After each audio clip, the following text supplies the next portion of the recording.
Hey everyone, I hope this podcast and my blog and books have been helpful resources for you and will continue to be. But if you've been struggling with a chronic health problem and are feeling stuck, consider coming to work with my team and me at the California Center for Functional Medicine. We work with patients all over the US and have experience treating a wide range of conditions, including GI problems, autoimmunity, hypothyroidism, cognitive mood and behavioral issues, weight gain and metabolic dysfunction, and more. Our unique model teams clinicians with nurse practitioners and health coaches, all of whom are trained in my ADAPT framework approach to provide a high level of care to our patients. This means more support between appointments, personalized guidance on diet, lifestyle, and behavior change, a cutting-edge patient portal with 24/7 access to your labs and records, handouts and resources to guide your protocols, and a team of practitioners working together on your case. We're currently accepting new patients, so if you'd like to learn more, visit chriskresser.com/becomeapatient. Hey everyone, Chris Kresser here with a brief message before we begin the podcast. Imagine a career that draws on your passion for wellness and disease prevention, that harnesses your ability to support and connect with others, that helps you to develop as a person while you help others to do the same. What if you could earn a living while making an impact on thousands of people's lives and even on the future of healthcare? That'd be pretty great, right? Well, that job does exist. It's the job of a health coach, and I believe that health coaches will play a crucial role in the future of medicine, not only in the US, but around the world. 1 in 2 Americans now has a chronic disease, and 1 in 4 have multiple chronic diseases. Chronic disease is destroying our quality of life, shortening our lifespan, bankrupting governments, and threatening the health of future generations. And our medical model is not prepared to address it. Why? Because the only way to prevent or reverse chronic disease is by changing our diet, lifestyle, and behavior. And conventional medicine is simply not set up to do this. Bottom line, we need people who can provide this support to help people make the changes they need to make to save their lives. We need empathetic and compassionate people with a skill for connecting and a passion for change. And my job is to make sure they have all the training they need to do their job so well they will change the future of healthcare. A career as a health coach can be incredibly fulfilling both professionally and personally. It really could change your life, and it can also change the world. That's why I'm excited to announce that we're launching the ADAPT Health Coach Training Program. It's a 12-month, 100% online certification that will prepare you for a successful career as a health coach. It includes training in core coaching skills, functional health, ancestral diet and lifestyle, and professional development.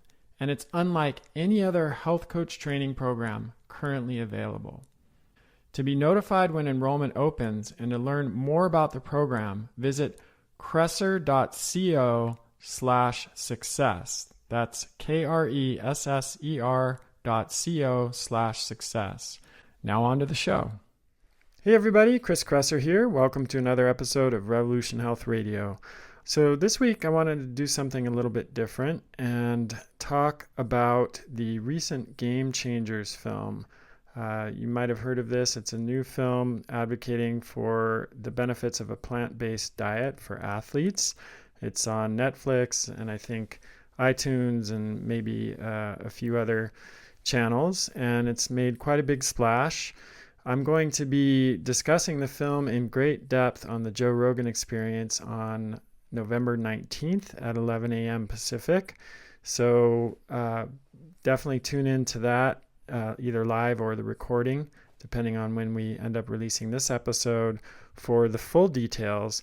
But today I wanted to talk just a little bit about one of the main claims in the film, which is that plant-based proteins are equivalent to animal proteins in terms of quality and as a basis for athletic performance. And in fact, there are a few choice lines from the film that I want to comment on specifically, and then I'll go into a little bit more detail about protein and why I believe that animal proteins are in almost every case superior to plant proteins not only for athletes, but for people in general. And this is one of the main reasons that I have always argued that the optimal human diet contains both plant and animal foods. So let's dive in, starting with a comment that's made by James Wilkes, who's the narrator and protagonist of the film, pretty early on, where he says a peanut butter sandwich has about as much protein as 3 ounces of beef or 3 large eggs. I was watching this film on a plane trip, and I laughed out loud, and several people who were sitting around me looked at me wondering, I think, what I was watching. Probably had no idea that it was a documentary on a plant-based diet, the way that I was laughing. But this was, it was funny because for a peanut butter sandwich to have the same quantity of protein, not even addressing the quality of protein issue, which we will shortly, but just for a peanut butter sandwich to have the same amount of protein as 3 ounces of beef, which is a very small portion of beef. Most people eat more beef than that when they eat beef, or 3 eggs, you'd have to use 5 tablespoons of peanut butter. Okay, so that's 1/3 of a cup of peanut butter. I don't know about you, but I've never made a peanut butter sandwich with 1/3 of a cup of peanut butter. And, for those of you that are tracking calories, that's about a 500 calorie peanut butter sandwich. I mean, this is really disingenuous, and it kind of sets the tone for the film because they play very fast and loose with the science, and they make a lot of misleading statements, a lot of half-truths, a lot of things that, for the average person who doesn't have a background in this stuff might pass muster. But when you look into it, you quickly find that it's just nonsense. It's kind of like saying, yeah, you can get the same amount of calcium from spinach that you can get from milk. Well, that's true. If you eat 33 cups of baby spinach, you can get the same amount of calcium that you can get from drinking 1 8-ounce glass of milk. But the peanut butter sandwich example completely ignores the issue of protein quality, too. Protein quality is a function of amino acid profile and bioavailability. So what specific mix of amino acids does the particular protein contain, and how bioavailable is it, which means how readily can we digest, absorb, and utilize that protein. So scientists now use a scale called the Digestible Indispensable Amino Acid Score, or DS, to rate proteins using the amino acid profile and bioavailability criteria. And higher is better on the scale. So the DS score for eggs is 1.13, which is excellent, one of the highest scoring proteins on the scale. Beef score is 1.10, also very high scoring. And peanut butter is 0.46, one of the lowest scoring proteins on the scale. The DS score for whole wheat is 0.2, which is at the very bottom. For oats is 0.43, also at the bottom. So what this scale is telling us is that animal proteins are much higher quality than plant proteins. And that's actually true. Every animal protein that's on the scale, the DS scale, is higher than every other plant protein. So even if you did make a peanut butter sandwich with 1/3 of a cup of peanut butter, which is just absurd, the quality of the protein you'd get from that would be far inferior to what you would get from eating beef and eggs. And I'll talk a little more about protein quality in a moment. There's another comment from the film about protein and muscle mass, and they refer to a peer-reviewed study, and the quote is, "And when it comes to gaining strength and muscle mass, research comparing plant and animal protein has shown that as long as the proper amount of amino acids are consumed, the source is irrelevant." Now, I actually don't disagree with that statement, but there's a huge caveat, which is that consuming the proper amount of amino acids when you're eating only plant foods is not easy, especially if you're not including protein powders. Also, if you go and look at the full text of that study, which they know that virtually nobody who watched the film will do, only people like me would actually do that. It says in that same study, quote, as a group, vegetarians have lower mean muscle creatine concentrations than do omnivores, and this may affect supramaximal exercise performance. So the very study that they reference in the film to support the idea that plant-based proteins can be equivalent itself says that vegetarians have lower muscle creatine levels, and that can lead to poor exercise performance. So I mentioned earlier, they play fast and loose with the science. They often reference studies that either don't say what they're saying they say or only tell part of the story of what the study is saying in the film. And this is a pattern that we see all throughout the film. So here's another claim from James Wilks, quote, I was surprised to learn that all protein originates in plants. Cows, pigs, and chickens, it turns out, are just the middlemen, end quote. Well, I was surprised to learn that too, because in fact, all proteins come from bacteria, not plants. Bacteria take up nitrogen from the atmosphere and are consumed by plant roots when they feed on carbon. Bacteria also die, and their necromass provides free amino acids that are also taken up by plants. Bacteria in cattle's rumen, which is a chamber in the stomach, convert carbs to short-chain fatty acids, which the animals then use for energy. Bacteria die in the rumen and are also consumed for energy. So cattle and other ruminants get their protein from bacteria. And this explains why the levels of amino acids, which are the building blocks of protein, are so much higher in meats than they are in plants. I would say I would agree with James's statement that animals are the middleman, but I wouldn't say they're just the middleman, because it's amazing that animals can convert nutrients in plants that are inedible to humans, like grasses and fobs, into highly bioavailable and concentrated sources of protein that our bodies thrive on. That is exactly the point of eating animals, because they are extremely efficient middlemen that convert inedible nutrients to highly bioavailable nutrients. That is why animal products are an important part of the diet. And they don't just do this for protein, they do it for other nutrients. For example, animals convert a portion of the beta carotene that they get from eating grass into retinol, which is the active form of vitamin A. While humans can convert some beta carotene from plant foods into retinol ourselves, that conversion is limited, especially for some people who have a certain genetic profile. That conversion may not happen much at all. So, for example, if you've seen someone who did like a carrot juice fat cleanse or fast, or is drinking a lot of carrot juice, and the palms of their hands are turning kind of yellow or orange, that's a person that's not able to convert much beta carotene into retinol. And this explains the results of studies which have shown that dietary retinol decreases the risk of hip fractures in women, but dietary beta carotene did not. So that's a sign that in those people, they're not able to convert the beta carotene into retinol. And it's retinol, the active form of vitamin A, that really performs the most essential functions of that nutrient. And retinol is really only found in the meat, milk, and organs of animals. So here's another claim from James Wilks.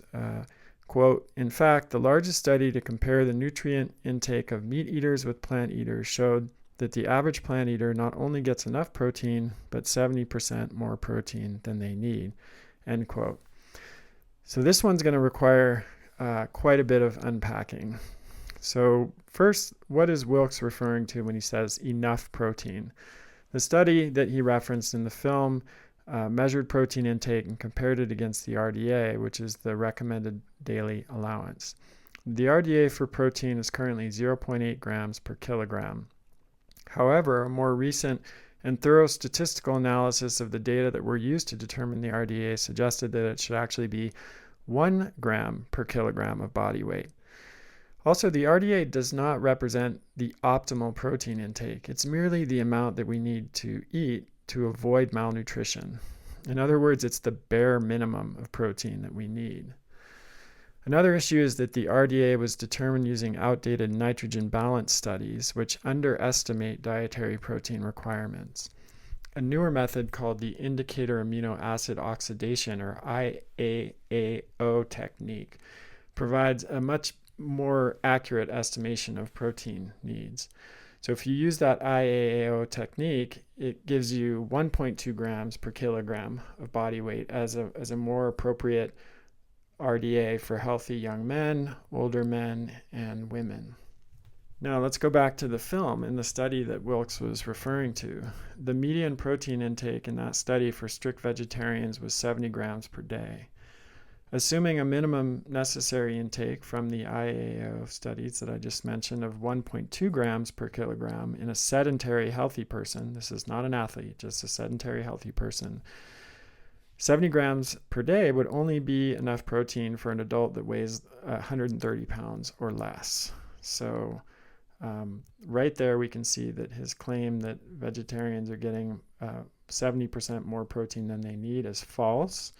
If you weigh more than 130 pounds, or if you're an athlete that requires more protein, which is what this film is all about, or if you're trying to lose weight or improve cardiometabolic risk factors, all of which require higher protein intakes, or if you're a pregnant woman, or if you're elderly, a vegetarian diet won't provide enough, according to this study that the film itself referenced. But Wilkes does at least acknowledge in passing that athletes need more protein than the RDA. Quote, "But athletes need more protein than most people do," end quote. Unfortunately, he fails to explain just how much more protein athletes do need, and it turns out to be a lot more. The American College of Sports Medicine, the Academy of Nutrition and Dietetics, and the Dietitians of Canada, and the International Society of Sports Nutrition all recommend a range of 1.2 to 2.0 grams per kilogram of protein to optimize recovery from training and to promote the growth and maintenance of lean mass when caloric intake is sufficient. What's more, a lot of studies suggest that higher amounts of protein are more effective for muscle building.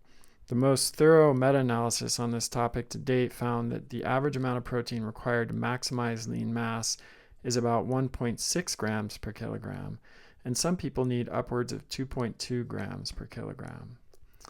When you look at studies that use the newer IAAO method in athletes, they found different numbers. On training days, female athletes required 1.4 to 1.7 grams per kilogram the day following a regular training session. Male endurance athletes required 2.1 to 2.7 grams per kilogram. 2 days after their last resistance training session, amateur male bodybuilders required 1.7 to 2.2 grams per kilogram. So this puts the range of protein intake for the most effective muscle gain and recovery for athletes at 1.4 to 2.7 grams per kilogram, with the best results at the higher end of that range. So if we just take a median number of 2.1 grams per kilogram of body weight, that's about 1 gram per pound of body weight. So for a 200-pound athlete, that's 200 grams of protein a day. And this is much harder to obtain on a plant-based diet unless you use protein powders extensively, which many athletes who are following a plant-based diet end up doing. It's also worth pointing out that studies have shown that if an athlete is trying to bulk up and maximize muscle gain, eating even higher amounts of protein of up to 3.3 grams per kilogram won't increase muscle protein synthesis above what they can get with 2.7 grams per kilogram, but it can help them to minimize the fat gain that typically occurs on a hypercaloric diet. So it's a way that athletes can bulk up and increase muscle protein synthesis without gaining fat while they're doing that. So the film doesn't talk a lot about this because it's mostly focused on athletes, but optimal protein intakes are higher for fat loss, for those who desire fat loss as well. The range for that is somewhere between 1.2 and 1.5 grams per kilogram per day. As I mentioned earlier, elderly adults also need more protein. Sarcopenia which is impairment of physical function, is the primary cause of age-related frailty in the elderly. You might have heard the saying, you break your hip, die of pneumonia. This refers to the fact that many elderly people, if they break a bone or experience some other age-related frailty condition and then they're immobilized, they can often develop pneumonia, which can be very dangerous and life-threatening. And it's actually a way that a lot of people over a certain age do end up dying. So preserving muscle mass is absolutely critical to reducing morbidity and mortality in the elderly, and low protein intake is associated with frailty and worse physical function. So most research suggests a range of 1.2 to 1.5 grams per kilogram as a target for the elderly. For pregnant women, there's new evidence using the more current IAAO method that I mentioned earlier, that the RDA for pregnant women should be about 1.7 grams per kilogram during the early gestation from weeks 11 to 20, and then go up to 1.77 or 1.8 grams per kilogram during the later stage of pregnancy between weeks 32 through 38. And a meta-analysis of 16 studies found that increasing protein beyond the RDA during pregnancy led to 34% lower risk of low gestational weight, a 32% lower risk of low birth weight, and a 36% lower risk of stillbirth. So these are not small changes that come from increasing the protein intake. So I referred earlier to the issue of protein quality, and this is what Wilkes has to say. He does acknowledge the importance of it, but it goes a little bit off the rails after that. So he says, quote, "But what about the quality of the protein? I'd always heard that plant-based protein was inferior," end quote. And then Dr. James Loomis, who's one of the plant-based physician experts in the film, says, quote, "Proteins are strings of amino acids, and there's some amino acids our bodies can't make. Those are the essential amino acids, so we have to get them from food. And one of the arguments about animal-based proteins being superior is that plant-based proteins aren't complete. So you're not going to get all the amino acids, and that's a fallacy as well." Again, these statements are misleading half-truths. Protein quality, as I mentioned, is a function of amino acid profile and bioavailability, and plant proteins are inferior to animal proteins on both counts. This is not controversial. It's well established in the scientific literature, and it's accepted by major health and governmental organizations around the world, and it's reflected in protein quality scales like the PDCAAS, which was the scale used previously, and it's now being replaced by the DS scale that we talked about earlier. Loomis's statement is a straw man fallacy. No credible person has ever argued that plant proteins are inferior because they don't contain all of the essential amino acids. The claim, which is backed by science, is that plant proteins have lower amounts of the essential amino acids that are important for building muscle. The proteins in food are made up of a combination of 20 amino acids, and our bodies can manufacture 11 of these, which means we don't have to get them from food. These are referred to as non-essential amino acids. The other 9 can't be made in the body, and they have to be consumed in the diet, and they're referred to as essential amino acids, or EAAs. The muscle protein synthesis depends on all 20 amino acids, but the EAAs play a disproportionately important role.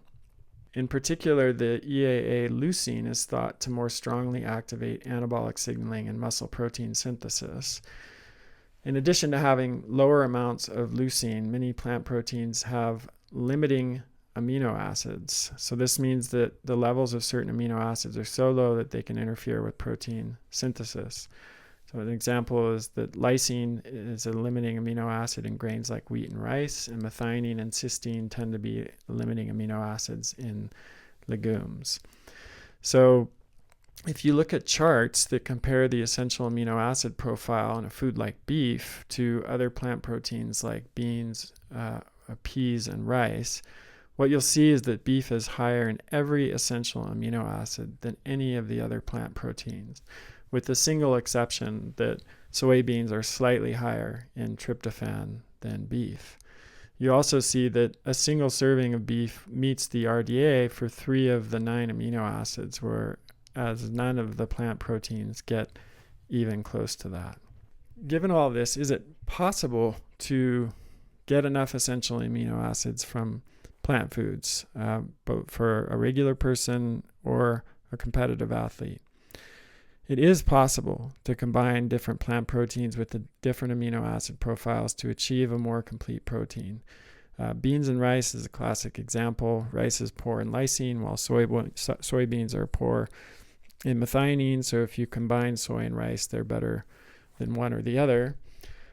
Similarly, the amino acid profile of a 70-30 blend, so 70% pea and 30% rice protein powder blend, will give you a essential amino acid mix that's similar to animal proteins. But now you're getting into highly processed protein powders versus real whole foods. So, there's the protein quantity issue. Like an 8-ounce top sirloin steak has about 50 grams of protein, whereas 1 cup of cooked unsalted white beans contains about 17 grams of protein. So that's just an enormous difference in the quantity, but the essential amino acid profile of that beef will be complete and superior for muscle protein synthesis compared to the cup of beans on its own, unless you add another protein source to that. But again, you're going to have to eat pretty enormous amounts of the beans and the rice in order to match the quantity of protein that you would get from just the 8 ounces of steak, and even then the quality won't be as good for muscle protein synthesis. Animals concentrate essential amino acids, so you get a lot more of them in a smaller amount of food. This is why many vegan athletes, including some of those who are featured in the film, use a ton of protein powder. There's some videos on YouTube from Patrick Baboumian, who's the vegan strongman in the film, where he shares a typical day of his diet. And you see that he has at least 4 massive soy protein powder shakes with a lot of powdered supplements, and in order to get the protein intake that he needs to maintain his strength. So that's not ideal. Protein powders isolate plant proteins, and to do that, they have to take out the fats, the phytates, the oligosaccharides, and the fiber from the peas or wheat or soybeans or other sources of plant proteins. And that process usually involves hexane-based solvents or alkali extraction, isoelectric precipitation, salt extraction dialysis, micellar precipitation. And the processes might also include chemical solutions like sodium hydroxide, which is also known as caustic lye, centrifuging, freeze drying, and ultrafiltration. And if your head is spinning, you don't know what any of these processes are, that's kind of the point. They're not natural at all. These are highly ultra-processed foods, these protein powders, and they don't contain any of the other essential nutrients, the vitamins and minerals that a steak or another type of animal protein contains. So that's, the essential amino acid profile. The other aspect that's important to protein quality is bioavailability, which is how much of it is digested and absorbed. We talked about the DIA scale earlier, which is being used now because it does take bioavailability into account. And when you look at that scale, every animal protein is higher than every other plant protein. The beef, again, is 1.1, eggs are 1.13, chicken breast is 1.08. The highest scoring unprocessed plant food is chickpeas at 0.83. And then the lowest scoring animal food is chicken breast at 1.08. So there's even quite a big difference even between the lowest scoring animal food and the highest scoring plant food. This might surprise you, especially for those who are under the impression that dairy products are unhealthy. Whole milk, which is definitely maligned in the film and in the vegan world in general, blows away every plant protein and, in fact, every animal protein too, with a score of 1.32. So this is why milk and then whey are used as protein powders by bodybuilders because of their superior amino acid profile and bioavailability. But there are some other issues with plant proteins that aren't addressed in the film. Proteins aren't just protein. If you eat a whole food with protein, it doesn't just have protein, it has other nutrients. And a lot of the plant-based proteins don't have these nutrients in as high levels as you would find them in animal proteins. So an example of this would be creatine, which I referred to earlier. Studies have shown that vegans have lower levels of muscle creatine, which is a non-essential nutrient that's supplied by meat and contributes to strength and power. Study showed that giving vegetarians creatine supplements during a strength training routine increased their strength more than supplemented omnivores, which suggests that a vegetarian diet can limit strength potential. Vegetarian athletes also have lower levels of muscle carnosine. Carnosine helps maintain a normal pH in the muscles by buffering the hydrogen ions created when muscles generate energy. Beta-alanine is a rate-limiting precursor to forming carnosine, which is primarily found in animal foods like meat, fish, and poultry. Vegans may need to supplement with beta-alanine to maintain sufficient muscle carnosine levels. Taurine is a sulfur-containing amino acid that reduces muscle damage and improves recovery after exercise. Vegans have been shown to consume almost no taurine in the diet. And while taurine is not an essential amino acid because it can be synthesized in the body from cysteine and methionine in the presence of B6, vegans tend to have lower levels of B6 than omnivores and lower levels of methionine and cysteine as well, which makes taurine deficiency more likely. Vegans also consume less calcium than omnivores and other vegetarians. A study of Canadian vegans showed that vegans consumed only an average of 578 milligrams per day of calcium compared with 950 milligrams per day for omnivores and 875 milligrams per day for ovo-lacto vegetarians who are eating dairy products. And this explains why studies have shown that vegans are at a higher risk of fracture. Zinc is important for cell growth and repair, protein metabolism, exercise, recovery, and hormone production, including testosterone. And although zinc is found in many plant foods, as is the case with calcium, the plant foods that contain zinc also contain nutrient inhibitors that reduce zinc absorption. So this explains why the Institute of Medicine has suggested that vegetarians might need to consume up to 50% more zinc than non-vegetarians. And a meta-analysis showed that vegetarians and vegans have significantly lower zinc intakes and blood levels. So we could go on, but I think you get the point. A food isn't just an isolated nutrient like protein. It contains a whole bunch of other nutrients that work in a synergistic way. And whether you're looking at the quantity of protein or the quality of protein, there's really not much of a comparison between animal proteins and plant proteins. Animal proteins are superior in all of those respects. It is possible, as I mentioned, to, if you're really on the ball and paying close attention, and if you're willing to use protein powders to get adequate protein, if you're an athlete on a completely plant-based diet, vegetarian, certainly it's much easier because you can use dairy products and eggs. But as a vegan, it's still possible using like a 70%, 30% pea rice protein powder blend and just being very careful of how you combine foods.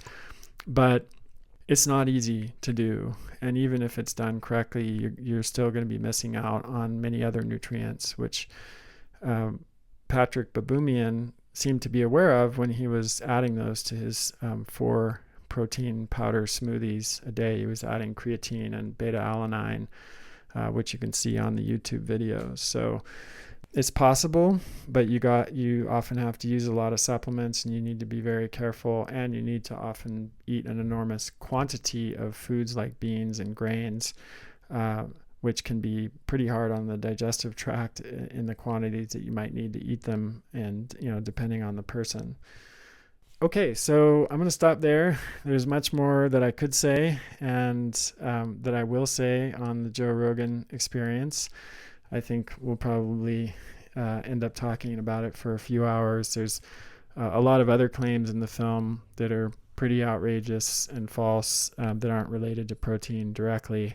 And I'm looking forward to breaking that all down on the Joe Rogan show. So I hope this was helpful. And I just want to point out, I should have made this clear at the beginning, this is not an attack against any vegans. I was a vegan myself. In fact, a macrobiotic vegan, which is even more restrictive, and a raw food vegan for a period of time. I think many of you know my story. And I have many friends that are vegan, and I respect people's right to choose their own dietary approach. What I take issue with is a film that completely misrepresents the science on this topic and doesn't provide any experts in the film that have an opposing point of view, and really just tells one side of the story and doesn't tell it accurately or well at all. So that's why I'm recording this podcast, and that's why I'm going on the Joe Rogan show, just to set the record straight. So thanks again for listening.